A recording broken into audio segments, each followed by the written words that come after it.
Salut les potos, quatrième épisode.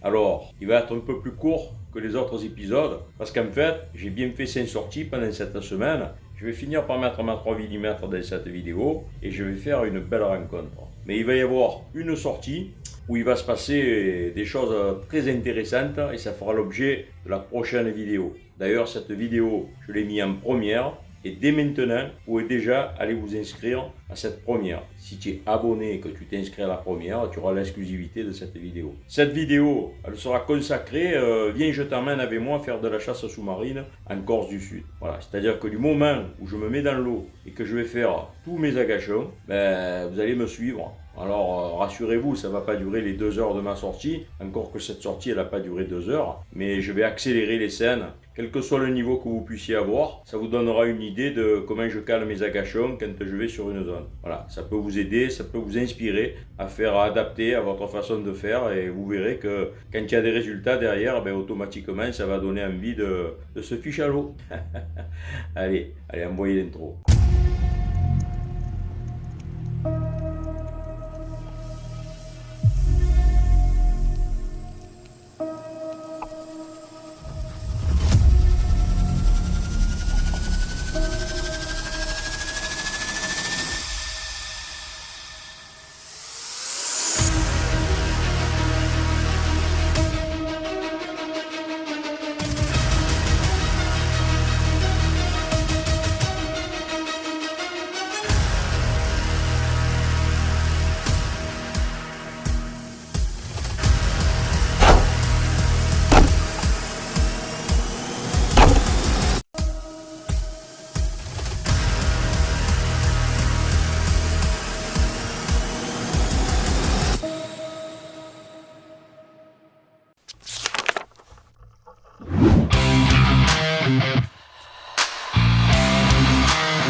Alors la première mise à l'eau, vous avez vu, je vous faisais voir, j'avais l'air en colère.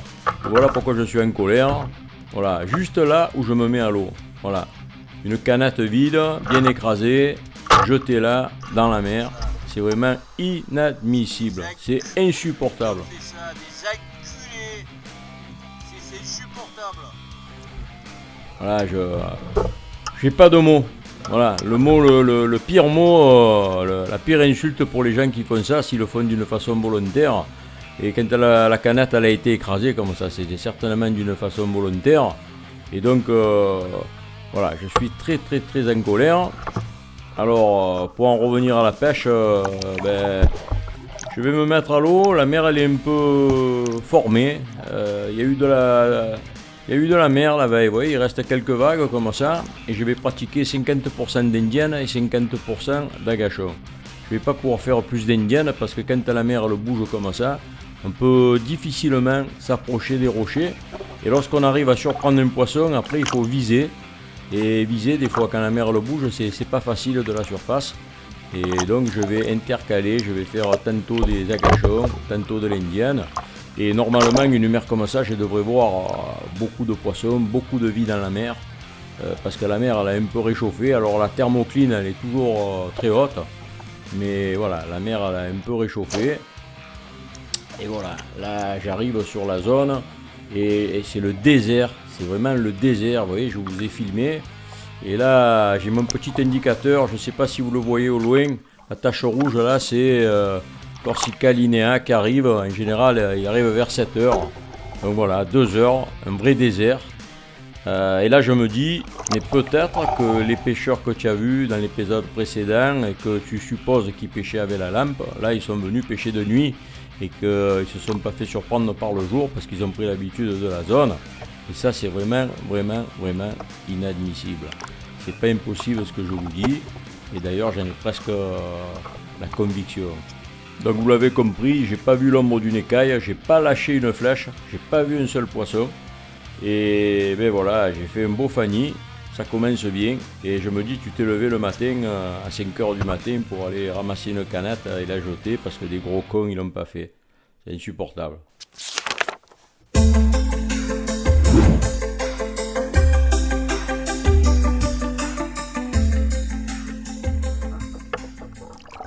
Allez, on lâche rien. Deuxième sortie, 100% agachon, dans une zone que je connais. Et je me dis, ça va finir par tourner de mon côté. Et ce matin-là, je vais avoir de très très très belles images. Mais malheureusement, je ne vais pas avoir beaucoup d'occasions pour tirer un poisson. D'ailleurs, je vous laisse apprécier.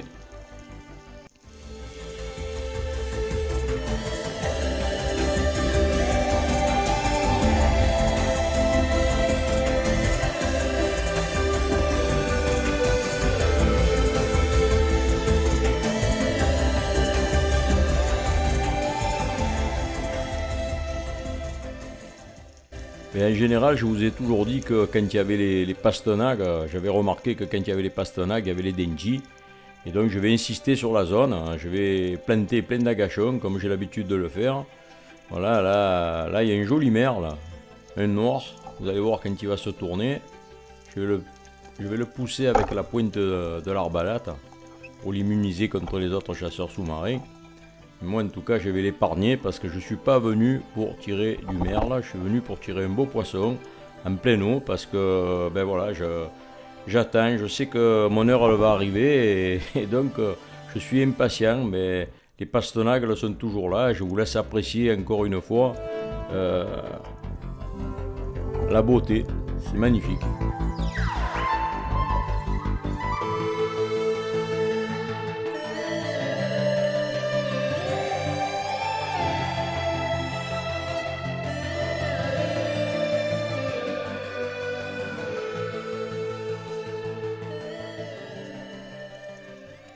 Ben voilà, dans ce coin, les pastenagues elles vont être nombreuses. Je vous ai pas mis toutes les images. Et là, je vais sortir. J'ai pas tiré un seul poisson. Et là, pour décharger l'arbalète, je vois un orphi, un ou une orphi, je sais pas comment on dit.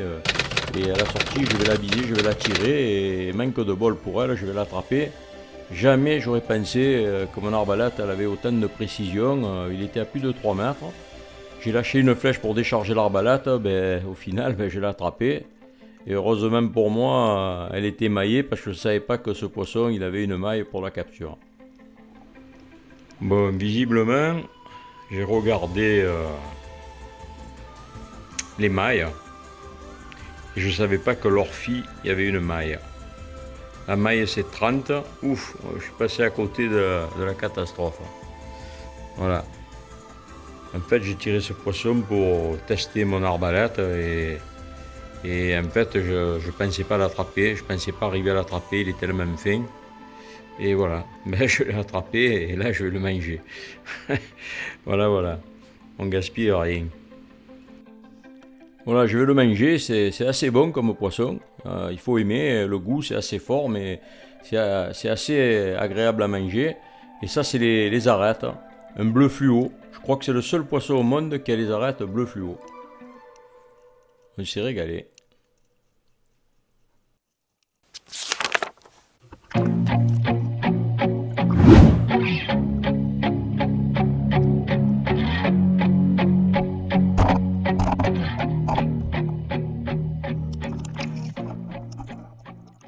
Et oui, on lâche rien, 100% agachon. Je sais que ça va tourner. Et ce matin-là, les choses elles vont tourner, mais pas dans le bon sens. Alors c'est une mise à l'eau dans une zone qui est normalement 100% agachon. Mais là, à la mise à l'eau, je vais voir un joli sard. Voilà, je vais l'aligner, je vais le tirer. Mais regardez, mon arbalète, elle est chargée au max. Et je vais avoir peur de fracasser la flèche. Donc je vais attendre qu'il passe dans le sable pour le tirer. Mais je vais le tirer un peu trop haut. Et voilà, il va se décrocher. Là, j'ai l'impression qu'il est sur la flèche, je suis confiant, je pense qu'il va pas se décrocher, mais il était juste 3 mm, comme le filet une aiguille. Voilà, c'est le genre de poisson que quand tu piques après, quelques années après ou quelques mois plus tard, il a une cicatrice. Je sais qu'il ne va pas en mourir, parce que le tir, il n'a pas été létal. Mais voilà, ça commence pas bien cette sortie. Et cette zone là où je vais faire les agachons, vous la connaissez, c'est là où j'ai commencé à voir les premiers dentis. Dans l'épisode, je ne me souviens plus quel épisode c'était, le 2 ou le 3. Et voilà, cette zone, c'est là que j'ai commencé à voir les deux premiers dentis, ils étaient sur la droite. Et donc là, j'ai bien préparé une belle agachon. Et là, vous allez voir la céréole du Taiser. Alors, la céréole du Taiser, on a l'impression que je la pique et qu'elle emporte le fil, mais ben non, vous allez voir ce qui va se passer. Là, elle va se présenter à 180 degrés de là où je fais la gâchon, c'est-à-dire exactement de là où moi j'arrive. Et c'est assez rare. Et donc, je pense que quand je vais pivoter, voilà, je vais pivoter là, et à ce moment-là, je pense que j'ai beau faire ça doucement, parce que avec ma tête, j'ai vu qu'elle était sur ma droite à l'arrivée, du large, du bleu, et je vais pivoter doucement. Vous allez voir, la manche, elle est tranquille, hein, elle n'est pas affolée. Voilà, je vais commencer à pivoter. Et 180 degrés, ben, même si je vais doucement, que je suis cool pour pas l'affoler, ben, elle a vite compris. Et elle a certainement changé de trajectoire. Donc quand je la vois changer de trajectoire, je lâche le tir. Je vais la piquer, mais voilà, elle est trop loin. J'étais pas dans le bon sens. J'ai pas fait la gâchonne dans le bon sens. Ben, ça arrive. Et voilà, c'est la seule occasion que j'ai eue dans cette zone. Et je vais sortir. Voilà, et normalement, je devrais être totalement découragé, mais le lendemain, il va se passer des choses très intéressantes, et le jour d'après aussi, et c'est pour ça que je vous demande de rester. Mais il faut tout faire revoir dans la chasse sous-marine, y compris quand on n'en chope pas.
Alors, c'est la dernière sortie de cet épisode. J'ai fait une sortie juste avant, mais comme vous avez pu le lire, je vous réserve une vidéo de cette sortie où je vais me mettre à l'eau, je ferai des agachons 100% et vous allez me suivre comme je l'ai déjà fait une fois. Vous avez été nombreux à me le demander, donc je vais le refaire. Là, c'est une mise à l'eau, 100% agachon, et je vais mettre ma 3 mm. Alors, je vais vite comprendre que j'ai fait quand même une erreur de mettre la 3 mm. Parce que dès que tu dépasses les 10 mètres, l'eau elle est vraiment glacée au fond. Et quand tu tiens les agachons avec la combi qui est fine comme ça, ben, tes agachons ils tiennent moins longtemps.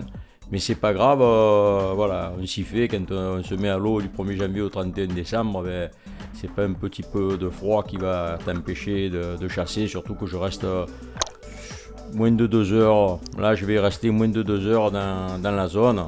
Et là, j'attaque les agachons d'entrée. D'ailleurs, vous verrez que dans la première, c'est le type d'agachon qui va payer, les premiers agachons que je vais faire. Et donc là, ben, il faut se mettre dans mon état d'esprit de la veille, quoi. Donc là, j'ai réussi à sortir mon épingle du jeu, et là, je pars gagnant sur cette sortie. Et je me dis, j'aimerais bien pêcher un denti ce matin, et j'en ai pas trop vu. Et le peu que j'ai vu, ils étaient isolés. Et là, alors là, c'est un bel agachon. Ça fait peut-être le 5 ou 6e que je fais. J'ai changé de zone. Là, je suis au pied du tombant à la cassure, comme d'habitude. Cassure du rocher vers le sable. Ou alors cassure de la Posidonie vers les rochers ou vers le sable. Ou l'inverse. Voilà, toujours à la cassure. Et là, je vais voir 2 beaux spécimens. Mais je vais estimer qu'ils ne sont pas maillés. Parce qu'en Corse, il faut savoir que le denti, c'est 40 cm. En dessous de 40 cm, tu es hors la loi. Voilà. Et là, moi j'estime que ce denti ne fait pas les 40 cm. Voilà, j'avais largement de quoi le tirer, mais je ne vais pas le tirer. Je vais laisser passer les mulets. Pourtant, j'ai la gâchette qui me démange, j'ai envie de lâcher un tir. Mais quand vous traquez le denti, il ne faut pas tirer autre chose que du denti parce qu'il entend les claques dans l'eau et puis il ne viendra pas. Voilà, là je suis sur un spot que j'ai l'habitude d'en boire. Et c'est le seul poisson qui peut faire du mimétisme en pleine eau. Là, normalement, il y est. Vous devriez le voir. Faites arrêt sur image, vous allez voir. Je vais vous agrandir, je vais vous zoomer un peu pour que vous le voyez mieux. Mais il arrive dans le bleu et il est quasiment invisible dans le bleu. Et là, quand je vais le voir, il est à portée de tir. Tu vois, je peux lâcher une flèche. Et là, pareil, j'hésite. Je me dis, non, ce denti, il fait pas la maille. Putain, dans la Caroline, les dentis, c'est chiant quand on a peur de choper un denti qui est trop petit. Et il va même revenir une deuxième fois. Vous voyez, je vais même avoir une deuxième occasion pour le tirer. Vous voyez, là, j'aurais pu lâcher la flèche tranquille. Mais je suis persuadé qu'il ne fait pas la maille. Et je pense qu'il faisait la maille. Maintenant que je vois les images, je me dis, putain, ce denti, il faisait la maille. Bon, je vais enchaîner les agachons dans la zone. Et là, je vais enfin vous mettre un agachon qui a été fructueux. Donc cette pierre, cette faille, je la connais. Vous avez vu d'en haut, on voit bien le rocher. Et après, il y a de la posidonie juste après. C'est encore une cassure. Et dans cette faille, je peux très bien me cacher et voir le poisson qui arrive de très loin. Là, je vais un peu pivoter parce que je ne suis pas bien calé.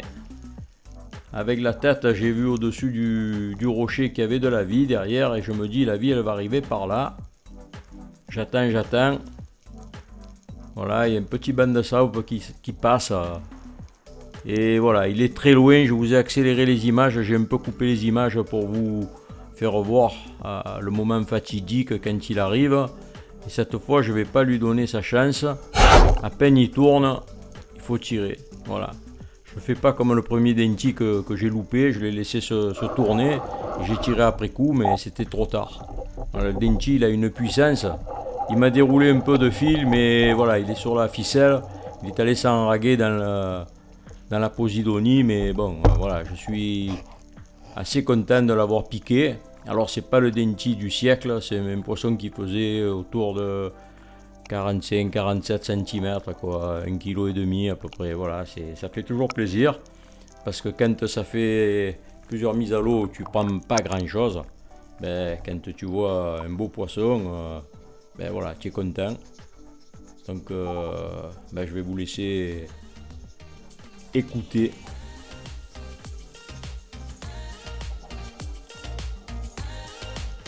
Voilà, je vous partage ce moment d'émotion avec la musique qui va avec.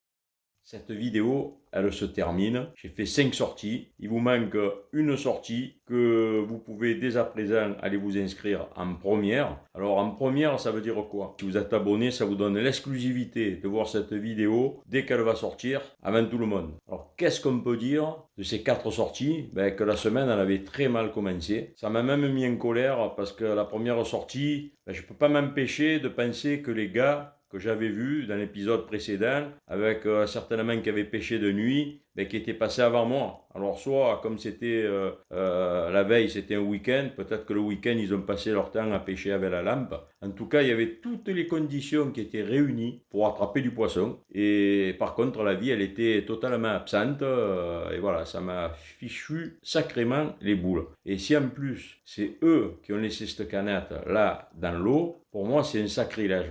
J'espère que je ne vais pas tomber sur eux la prochaine fois. Et c'est lamentable de ne pas respecter la mer de cette façon. Laisser des canettes dans la mer, c'est C'est honteux. Voilà, c'est honteux. Elle avait mal commencé. J'ai quand même réussi à tirer mon épingle du jeu. 3 premières mises à l'eau, ça a été la cata. Mais j'ai persisté. Et les 2 dernières sorties, j'ai réussi à faire pêche parce que, voilà, inutile de vous dire que si je vais vous faire une vidéo, viens, je t'amène avec moi, c'est qu'il s'est passé quand même des choses dans cette vidéo. Et je finis en apothéose avec un denti. Alors, c'est pas le denti record, ça, je vous l'accorde. C'est un denti qui faisait autour de 45 cm, 47 cm à peu près. En général, 47 cm, ça fait un peu plus d'1 kg, 1 kg 2, 1 kg 100, 1 kg 2, voilà. Il rentrait dans le four, j'ai pas eu à le couper, à tirer des filets comme j'ai fait avec la grosse dorade. À force de persévérance, les planètes, elles finissent par s'aligner. Voilà, c'est ça que ça te donne l'expérience. Voilà, j'aurais pu abandonner, j'aurais pu lâcher l'affaire.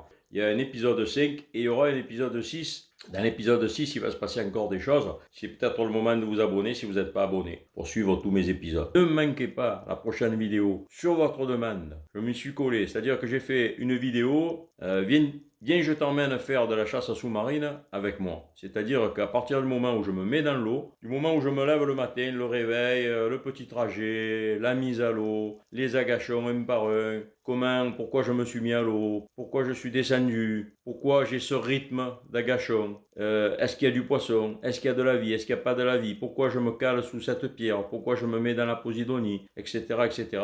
À travers ma sortie, c'est mieux qu'un tuto cette sortie, et j'ai une exclusivité de ce type de vidéo puisque personne sur le net qui fait ça, et je sais que vous avez été nombreux à me demander de refaire ça. Parce que ça, non seulement ça vous plaît, mais ça vous informe aussi sur ma façon de faire mes sorties à gachon dont vous avez l'habitude. Voilà, je vous dis à bientôt pour cette prochaine vidéo. Vous allez vous régaler. Ciao, ciao.